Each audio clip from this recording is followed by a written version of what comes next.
O que é realmente hipnose conversacional? Quais são aí as maiores diferenças que existem entre a hipnose conversacional de Milton Erickson e a hipnose clássica que vocês tanto conhecem? Bom, acredito que essa seja uma dúvida comum. Se você tem essa dúvida, se você quer saber mais sobre isso, fica nesse vídeo comigo que eu vou ensinar tudo pra vocês. Mas é claro, como sempre, depois da vinheta.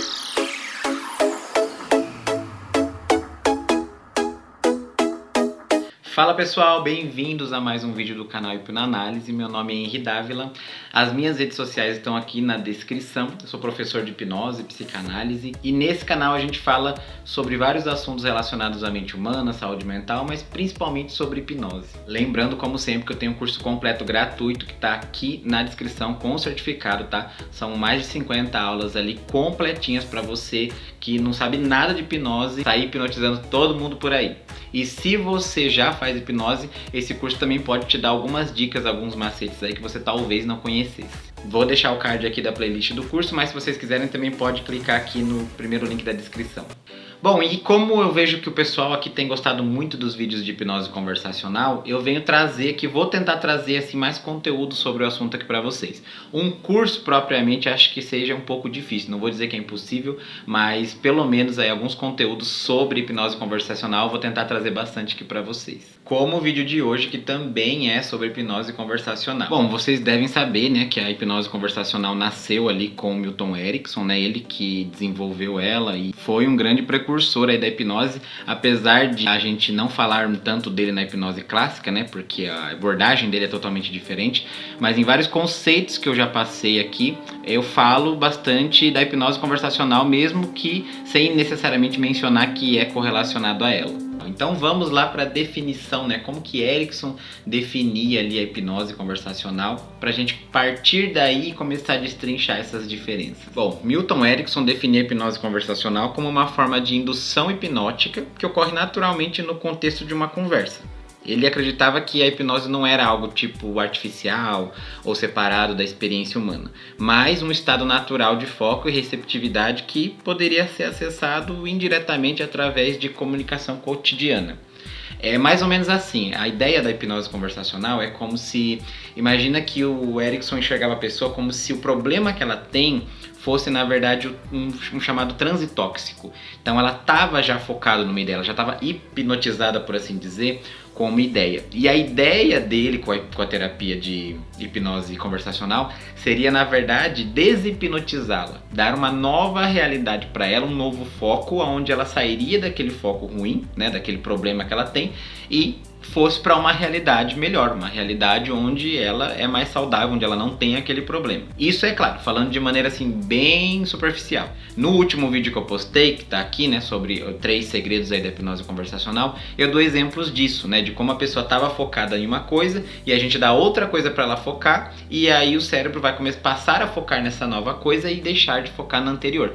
Então é como se você trocasse, né, você tirasse aquela hipnose que a pessoa tá e colocasse ela em uma outra, onde essa outra é mais aceita por ela porque é algo que ela quer, algo que ela busca, é algo que faz bem para ela. Então, para fazer isso, o Erickson usava uma linguagem, né, de maneira estratégica, sutil, para ajudar os seus pacientes a entrar em transe sem perceberem, né, que estavam sendo hipnotizados na maioria das vezes. Em suas próprias palavras, ele dizia, abre aspas, a hipnose é uma forma de comunicação interpessoal em que a pessoa influencia a outra ao criar uma resposta focada e receptiva, fecha aspas. E quanto aos níveis de transe, né? Porque muita gente fala de níveis de transe. Talvez até eu já tenha falado alguma coisa assim, mas é porque quando eu tô falando de hipnose clássica e as pessoas vêm me perguntar de hipnose conversacional, a gente tem que dar para elas algo que elas já conhecem, senão a gente vai acabar embaralhando a cabeça dela mais ainda. Então, se você me viu aqui falando que a hipnose conversacional vai pôr a pessoa no nível de transe, é porque, bom, primeiramente pode ser que coloque de fato mesmo. Existem vídeos do Erickson onde ele tá falando com a pessoa, fazendo a hipnose, e quando ela termina assim, com aquele estado de transe totalmente conhecido pela gente da hipnose clássica. Mas ainda que ele coloque, né, que a hipnose conversacional tem esse potencial, sim, quando a gente fala de hipnose conversacional num contexto geral, a gente não pode falar de níveis de transe, porque isso é outra linha, né? A linha de pensamento do Erickson não envolve níveis de transe. Então falar tecnicamente, se a gente for falar em termos realmente técnicos, for falar de hipnose conversacional e falar, ela coloca você nesse nível de transe, nesse daqui, é só um nível de transe mais superficial, aquele transe, né, hipnoidal, pra quem não viu os vídeos de níveis de transe, eu vou deixar aqui pra você. Então, esse vídeo aqui, por exemplo, não vai se aplicar aos conceitos da hipnose conversacional. E por quê, Henry? Por que não vai se aplicar? Porque o Erickson, ele não achava que essa ideia de transe era correta, ele não achava que essa ideia de níveis de transe fazia sentido. Dr. Erickson, how would you define hypnotic trance? So the hypnotic trance, you pay attention to things that are immediately important. It isn't important to you to know that while you listen to me, that you are wearing a watch, that you are. You can forget about that. You can forget about your tie, the color of your shoes. You can forget about the chair you're sitting in and pay attention to me.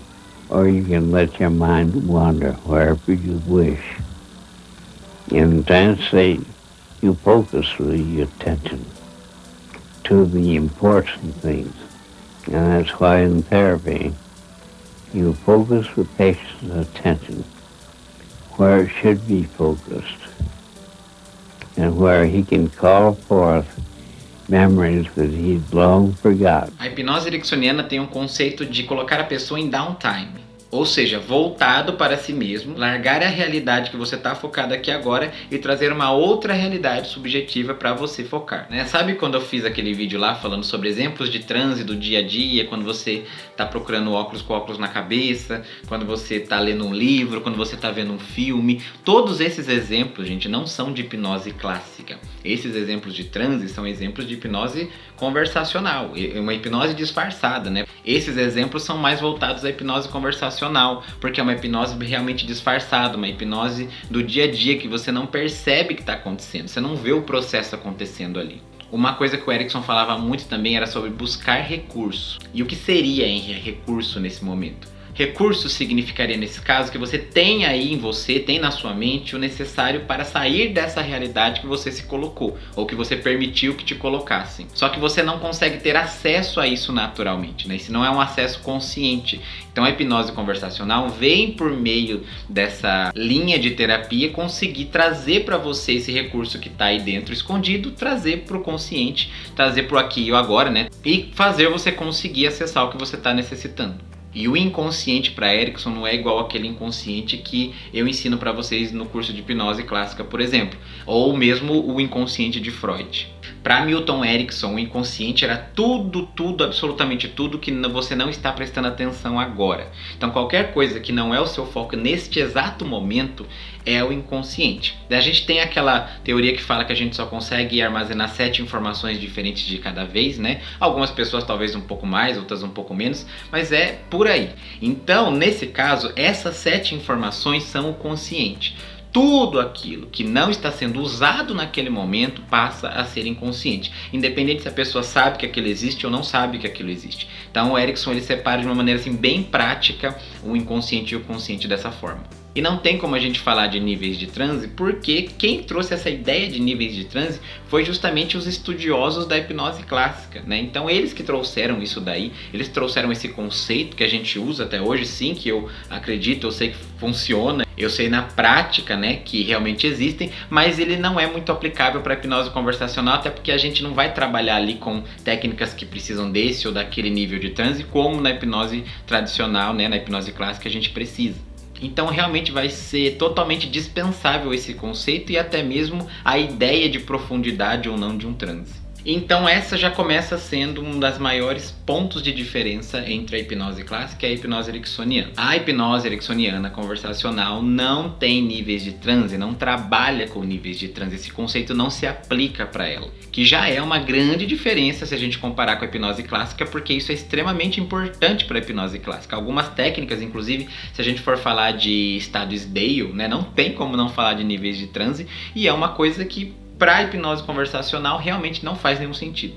E lembre-se, eu não estou dizendo que não faz sentido no ponto de que isso é irreal para ele ou que isso não existe para ele, e sim que para o conceito do trabalho, da técnica dele, isso não é aplicável. O segundo ponto aí que é muito importante são sugestões indiretas. Você nunca vai ver na hipnose conversacional o Erickson ou qualquer hipnólogo conversacional, né, que usa essa técnica, dar uma sugestão direta para a pessoa como a gente faz na hipnose clássica. Na hipnose clássica é normal a gente dar sugestões do tipo, a partir de agora você vai se sentir assim, quando você imaginar tal coisa você vai sentir. A gente fala exatamente o que vai acontecer. E para a hipnose clássica o cérebro precisa de instruções diretas. Não estou dizendo que a gente não use algo indireto vez ou outra, mas estou dizendo que a grande maioria das vezes a hipnose clássica vai ser extremamente direta mesmo nas sugestões. Que é uma coisa que já não acontece na conversacional. É sempre através de metáfora, de contar uma história, de algo que confunde a mente da pessoa. Então é sempre sugestões indiretas. Outra coisa também que pode parecer óbvia, mas eu tenho que colocar aqui, principalmente se for óbvio, é o jeito de induzir, né? O jeito de colocar a pessoa no estado de sugestionabilidade é diferente. A gente tem aí as induções típicas da hipnose clássica, né? Induções de choque, indução de Dave Elman. Normalmente as induções, ainda que pouco, vão tocar na pessoa, né? Esse que é o ponto, a gente vai tocar na pessoa para fazer a hipnose com ela. E na hipnose conversacional você não precisa tocar na pessoa, você usa apenas a fala. Então o fato de usar apenas a voz, apenas a comunicação para colocar alguém num estado de hipnose, né, ou então até mesmo colocar sugestões na pessoa ali, faz com que o processo seja muito mais aplicável no quesito terapêutico, né? Então numa psicoterapia, e ainda mais se a gente não quer falar de hipnose, ou se não vem o caso a hipnose em si, ou se aquele paciente tem algum preconceito, a hipnose conversacional é muito mais aplicável ao contexto terapêutico do que se você pegar simplesmente